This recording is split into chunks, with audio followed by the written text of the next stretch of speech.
After years of supporting my family, no one showed up for my birthday. Then Mom told me to pay for my father's upcoming birthday, so I used my legal share of their house forced to sale and cut all ties. Ever since I started working my first full-time job after college, I became an unofficial financial support system for my parents. It started small, helping with a utility bill here, a grocery run there. Over time, this escalated. My parents were, not to put it plainly, adept at managing their finances. My father worked, but his income was inconsistent, and my mother did not work outside the home. They lived beyond their means, a fact that became clearer to me as I got older and understood more about money. About 10 years before my 35th birthday, so when I was around 25, they were on the verge of losing their house. They had a mortgage they were struggling with, and they needed to refinance or find some way to secure it. I had a good job by then, a solid credit score. They asked me to co-sign on a new mortgage agreement for their existing home. I was hesitant. I understood the risks involved in co-signing. They presented it as a temporary measure, something to help them get back on their feet, and assured me that they would manage the payments. They emphasized that it was just my name on the paper to secure the loan due to their poor credit, and that it wouldn't cost me anything. I agreed under the condition that they were solely responsible for all payments and that they would work towards getting my name off the mortgage as soon as possible, perhaps through another refinance when their financial situation improved. This agreement was verbal, a common theme in my dealings with them. The house itself was a standard suburban 3-bedroom, 2-bath place, but it was their home. I never lived there after co-signing. I had my own place. Over the decade between co-signing and my 35th birthday, I continued to provide financial assistance. This wasn't just pocket money, it was substantial. There were car repairs for their 2 vehicles, insurance payments. I covered property taxes on the house I co-owned that they couldn't make on several occasions. There were direct cash transfers when they claimed they couldn't afford groceries or essential medication. I helped pay for a new roof one year, a new water heater another. I also contributed significantly to what they termed family emergencies, which often seemed to coincide with a desire for a vacation or a new large purchase they couldn't strictly afford. I kept records of these larger contributions, not out of any initial mistrust, but because they were significant sums and I needed to track my own finances. Looking back, these amounted to a considerable figure, well into 6 figures. The requests for money became more frequent as the years passed. My own financial stability seemed to be a cue for them to ask for more. If I got a promotion or a bonus, word would somehow get to them, and soon after a new request would appear. I tried setting boundaries. I would explain that I had my own financial goals, my own future to plan for. These attempts were usually met with guilt-inducing statements from my mother, remarking on all they had done for me as a child or how families should support each other unconditionally. My father would usually remain silent, letting my mother do the talking in these situations. The pattern was that I was expected to give, but there was little reciprocity in terms of respect for my time, my efforts, or my own life events. My birthdays, for instance, were often forgotten or acknowledged with a last-minute cursory phone call. If I mentioned any personal achievements, they would be met with a brief acknowledgement before the conversation shifted back to their needs or problems. It was a one-way street. I was the financial provider, the problem solver, but not much else in their eyes, or so it felt. I paid for my younger sister's college tuition for 2 years when they couldn't, a sum of around $30,000. They promised to pay me back. They never did. I covered emergency medical bills for my father, totaling around $15,000 after his insurance fell short. Again, a promise of repayment that never materialized. I even funded a significant portion of their 30th wedding anniversary celebration, a party they insisted on having despite their financial state because my mother said it was important for their social standing. That was another $10,000. I kept receipts, bank transfer records, emails where these sums were discussed. Not because I planned any of this, but because these were not trivial amounts. They were significant financial transactions. The house I co-signed on was a constant source of low-level anxiety for me. I would check periodically to ensure the mortgage payments were being made, as any default would affect my credit. There were a few close calls instances where I had to step in and make a payment myself to avoid a late fee or a negative mark on my credit report. Each time I was assured it wouldn't happen again. Each time I was skeptical. My name was on that title as a joint tenant with rights of survivorship as per the bank's requirement for me co-signing the loan. This meant I legally owned a share of the house. At the time, it seemed like a formality to secure the loan. The week of my 35th birthday arrived. I wasn't expecting a large celebration. I never had one from my family, but I thought perhaps this year might be different, a milestone birthday. I had mentioned it a few weeks prior, not making a big deal of it, but just a casual comment. I decided to arrange a small dinner at a local restaurant. I invited my parents, my sister, her husband, and a couple of close friends. I made the reservation, confirmed it, and sent out texts a few days before as a reminder. On the day of my birthday, I received a brief text from my sister in the morning. Happy B-Day. Nothing from my parents. As the time for the dinner approached, I got a text from my sister saying she and her husband couldn't make it, something about a last-minute work issue for him. My friends did show up, for which I was grateful. We waited for my parents. They never arrived. They didn't call, they didn't text, nothing. The empty chairs at the table were quite noticeable. My friends tried to keep the mood light, but it was difficult. I paid for the meal and tried to put on a brave face. Later that night, I called my parents. The call went to voicemail. I left a message just asking if everything was okay. The next day, I received a text from my mother. Sorry we missed your dinner. Your father wasn't feeling well. No further explanation, no apology, just that. This was not unusual. His health was often used as a reason for their absence or for needing something. About a week later, my mother called me. Her tone was cheerful, as if nothing had happened. She started with some small talk, then got to the point.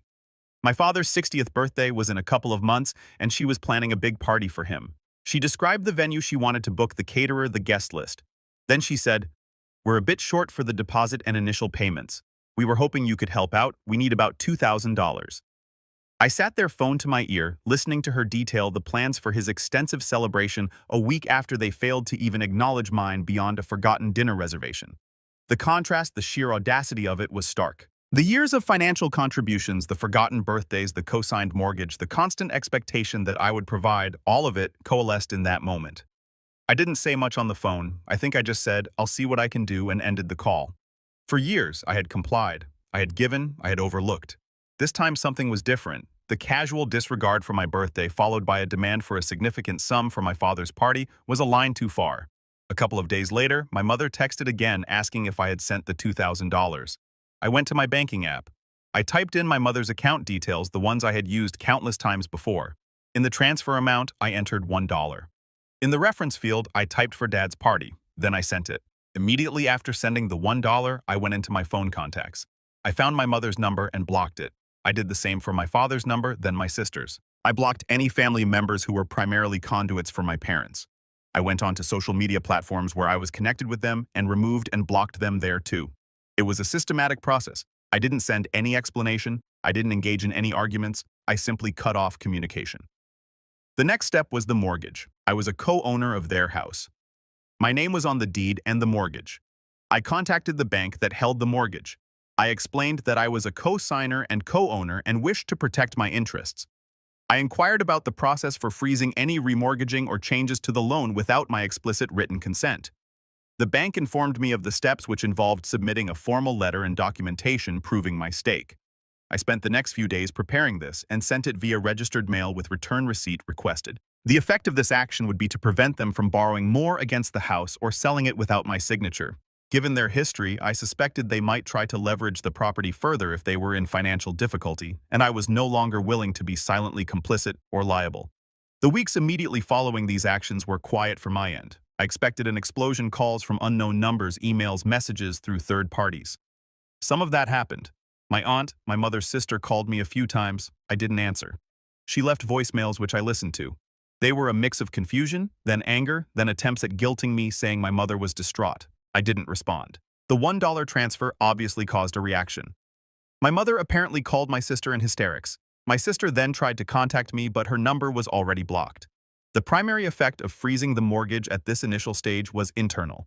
I knew I had taken a step to protect my financial interests, but it didn't trigger an immediate external event with my parents, as they weren't actively trying to refinance at that exact moment. As far as I knew, it was a preventative measure. Life continued. I focused on my work, my friends, my own life. The absence of their calls, their requests, their manufactured dramas was noticeable. It was a significant reduction in stress that I hadn't fully appreciated until it was gone. About 3 months after I blocked everyone and froze the mortgage, I received a certified letter. It was not from my parents, but from a mortgage broker.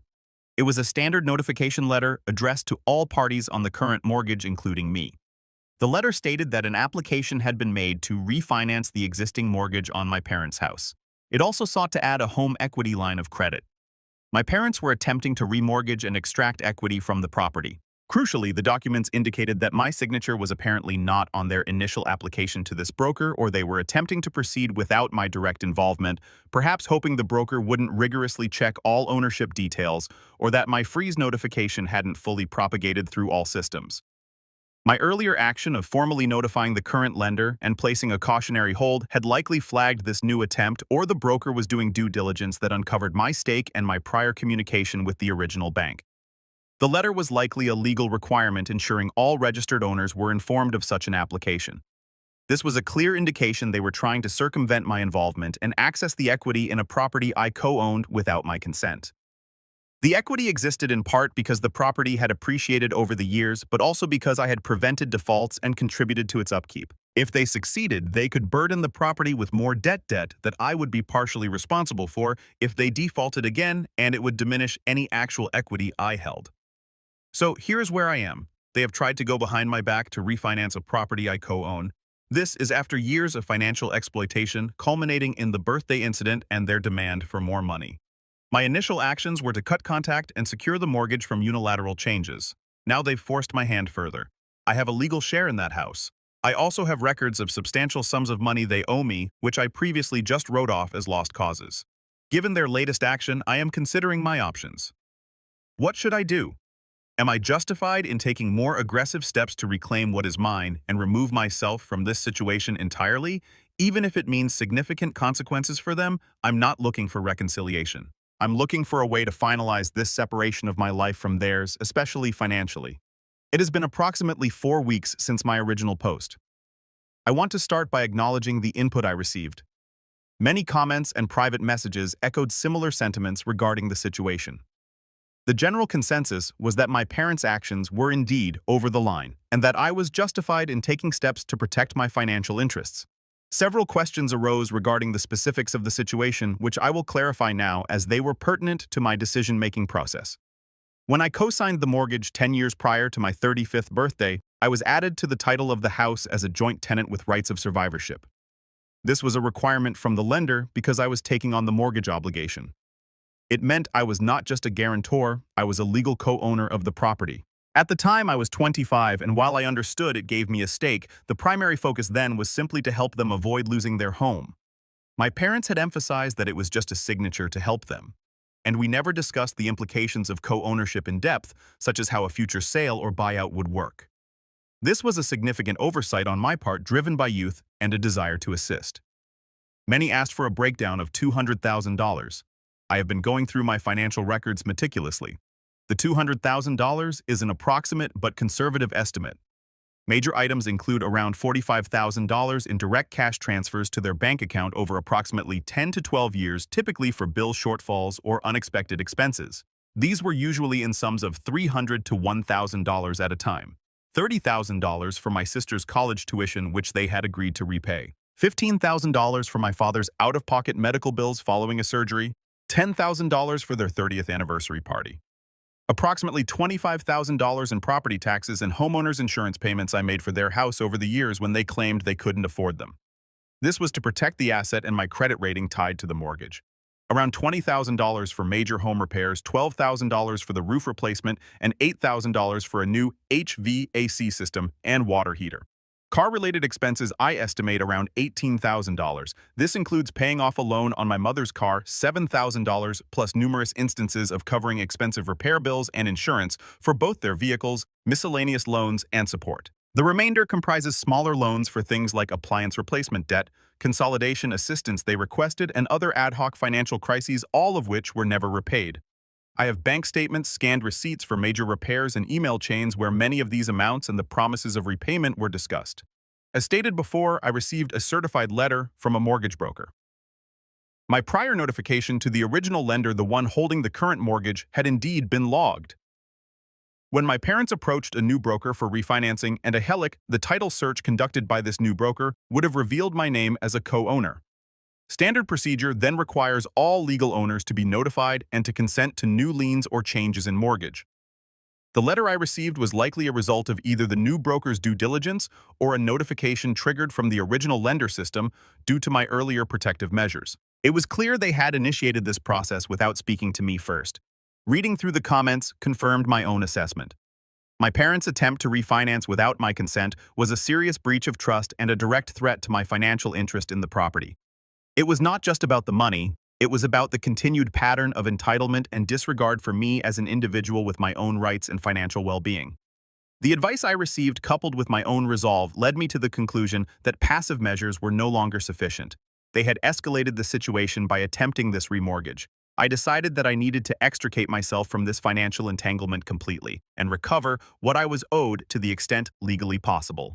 The first step I took was to consult with a real estate attorney. I found one specializing in property disputes and partition actions. I laid out the entire history, presented my documentation regarding the co-ownership of the house, the mortgage I was on, and the records of the substantial financial contributions I had made over the years. My lawyer reviewed the documents related to the house title and the mortgage. He confirmed my rights as a co-owner. 2. My attorney immediately drafted and sent a cease and desist letter to the mortgage broker that had notified me of the refinance application. This letter formally stated my co-ownership, that I did not consent to any refinancing or additional liens on the property, and that any attempt to proceed without my explicit written consent would be met with legal action. This effectively halted their remortgage application with that specific broker. 3. Simultaneously, my lawyer prepared a formal letter to my parents. This letter was sent via certified mail with return receipt. It outlined my position. It referenced their recent attempt to refinance without my consent. It formally stated my desire to terminate the co-ownership arrangement. It offered them 2 options. Option A, buy out my legal share of the property. My share would be calculated based on current market value minus the remaining mortgage principal. The letter specified that a professional appraisal would be required to determine fair market value. Option B, if they were unable or unwilling to buy out my share within a specified time frame, we proposed 60 days, I would petition the court for a partition sale. A partition sale is a court-ordered sale of a jointly owned property with the proceeds being divided among the owners according to their respective interests. The letter made it clear that I was serious about pursuing this. 4. Included with the letter regarding the property was a separate detailed accounting of the approximately $200,000 in past expenses I had covered or loaned them, for which I had records. The letter stated that while some of these were gifts at the time, many, like the tuition and medical bills, came with explicit, albeit verbal, promises of repayment. Other items, like covering their property taxes on a house I co-owned, were expenses I incurred to protect my interest in their asset, which I now sought to recover as part of the overall financial disentanglement. It stated my intention to pursue these debts through legal channels if a reasonable settlement could not be reached in conjunction with the property resolution. We understood that recovering the full $200,000 might be difficult, especially the portions that could be argued as gifts, but including it all was a negotiating stance and a reflection of the total financial imbalance. The items with clear repayment promises, sister's tuition, dad's medical bills, were stronger claims. The cease and desist letter to the mortgage broker stopped that particular refinance attempt in its tracks. The broker confirmed receipt and stated they would not proceed without consent from all legal owners. The delivery of the certified letter to my parents caused the predictable uproar, though I heard about it secondhand. My sister, despite being blocked, managed to get a message to me through a mutual acquaintance. The message conveyed that my parents were devastated, couldn't believe I would do this to them, and that my mother was making herself sick with worry. There was no acknowledgement of their actions, no apology, only indignation and attempts to make me feel guilty. I did not respond to this indirect communication. My parents did not respond directly to my lawyer's letter within the first couple of weeks. My lawyer advised this was not uncommon and that the next step, if they continued to ignore the demand, would be to file the partition action in court. Update 2. It has been approximately 9 months since my first update and nearly a year since my original post outlining the birthday incident and my initial actions. The process that followed the dispatch of my lawyer's letters has been protracted and, as expected, not amicable. Following the initial 60-day period given in my lawyer's letter for my parents to respond to the buyout or sale demand, they did eventually respond, not directly, but through a lawyer they retained. Their lawyer's initial response was an attempt to downplay my claims. They argued that many of my financial contributions were gifts, that my name was on the mortgage purely as a facilitator, and that forcing a sale of their home was an aggressive and unnecessary action. They made a lowball offer to buy out my share, a figure that was significantly below even a conservative estimate of its value based on local property assessments, and it did not address the separate $200,000 debt claim at all. My lawyer and I rejected their offer. We had already commissioned an independent appraisal of the property, which valued it at $450,000. The remaining mortgage principal was approximately $150,000. My legal half share of the equity, therefore, was roughly $450,000 minus $150,000 divided by 2 equals $150,000. Their offer was for $50,000. Negotiations through our respective attorneys went back and forth for several weeks. They were unproductive.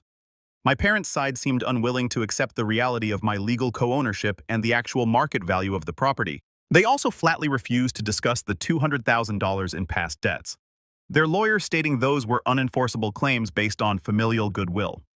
While some of it undoubtedly was parts of it, like the funds for my sister's education and specific large sums framed as loans, were more robustly documented given the impasse, my lawyer proceeded as planned and filed a petition for a petition sale with the court. This legal action formally requests a judge to order the sale of the property and the equitable distribution of proceeds among co-owners. The filing of this petition seemed to escalate matters from their perspective. The court process for a partition sale is not swift. There were filings responses, and eventually, a court date was scheduled. My parents' lawyer attempted to delay proceedings, arguing hardship and claiming they were trying to secure funds to buy me out, but they never presented a credible offer. Regarding the $200,000 debt, my lawyer advised that pursuing the full amount through a separate lawsuit would be costly and the outcome uncertain for parts of it. However, he suggested we could use the more documented portions of this debt, around $60,000, relating to direct loans with repayment discussions and specific large bill payments I covered for them, with an understanding of reimbursement as leverage in any final settlement regarding the house. The strategy was to focus on the clear win, the house equity, and see if some of the debt could be recovered as part of that wider negotiation. 1. After several months and a couple of brief court appearances which I attended but my parents did not, only their lawyer was present, the judge reviewed the evidence of co-ownership, the failed negotiations for a buyout, and the appraisal. The judge ruled in my favor and ordered the partition sale of the property. The court appointed a neutral third party, a licensed real estate agent broker, often called a referee or commissioner in these sales, to manage the sale of the house on the open market. This meant my parents could no longer control the sale process or the price. 2. The court-appointed agent listed the house. It took about 2 months to get a solid offer. The house sold for $435,000. This was slightly below the initial appraisal, but a fair market price given the need to sell. From this amount, the remaining mortgage of approximately $148,000, it had reduced slightly over the months, was paid off first. Then, legal fees for both sides associated directly with the sale and the partition action itself were deducted. 3. After the mortgage and essential sale-related fees, approximately $270,000 remained. My legal share as a 50% co-owner was $135,000. Before the final distribution, my lawyer engaged in a final round of negotiation with my parents' lawyer regarding the outstanding debts, specifically the more documented $60,000 portion. Faced with the reality of the house being sold and funds being available, and perhaps to avoid further legal costs of me pursuing the debt separately, my parents' lawyer agreed to settle a portion of that claim from their share of the proceeds. They agreed to me receiving an additional $40,000 from their share of settlement for past debts. So from the house sale proceeds, I received my $135,000 share plus $40,000, totaling $175,000. My parents received the remaining $95,000. This was a significant reduction from what they would have had if they had managed their finances or bought me out fairly earlier. 4. With only $95,000 from the sale, and having to pay their own legal fees from that amount, which were not insignificant due to their attempts to fight the partition, my parents did not have enough to purchase another home in the same area, nor did they have a good credit history. They had to move into a small rental apartment. The loss of the house they had lived in for decades was a direct consequence of the chain of events, starting from my decision to no longer fund their lifestyle and their subsequent attempt to remortgage without my consent. The financial strain also led to other consequences for them. The $95,000 after legal fees and moving costs likely dwindled quickly. I heard indirectly through the same acquaintance my sister had used before, though I did not solicit this information, that they had to sell one of their 2 cars, an older SUV, because they couldn't afford the insurance and potential repairs. My father's sporadic work apparently became even more so, and they were struggling significantly. Any savings they might have had were likely depleted during the legal fight or consumed by the debts they had accumulated elsewhere. Essentially, their financial foundation, which had long been propped up by my contributions and then by the equity in the house, crumbled once those supports were removed. 5. Once the funds were transferred to my account, my involvement in their lives was completely severed. There were no further communications. I had my money, my name was off the mortgage and the deed, and I was free of the financial obligations and emotional drain they represented. I have not looked back. My life has been considerably calmer and more focused on my own goals. I have used the recovered funds to bolster my own investments and am considering buying a property for myself, one that will be solely in my name. The entire process from the birthday incident to the final financial settlement took a little over a year. They lost their house, a car, and their financial stability as they knew it. I walked away with a portion of what I was owed and, more importantly, my financial independence from them fully secured.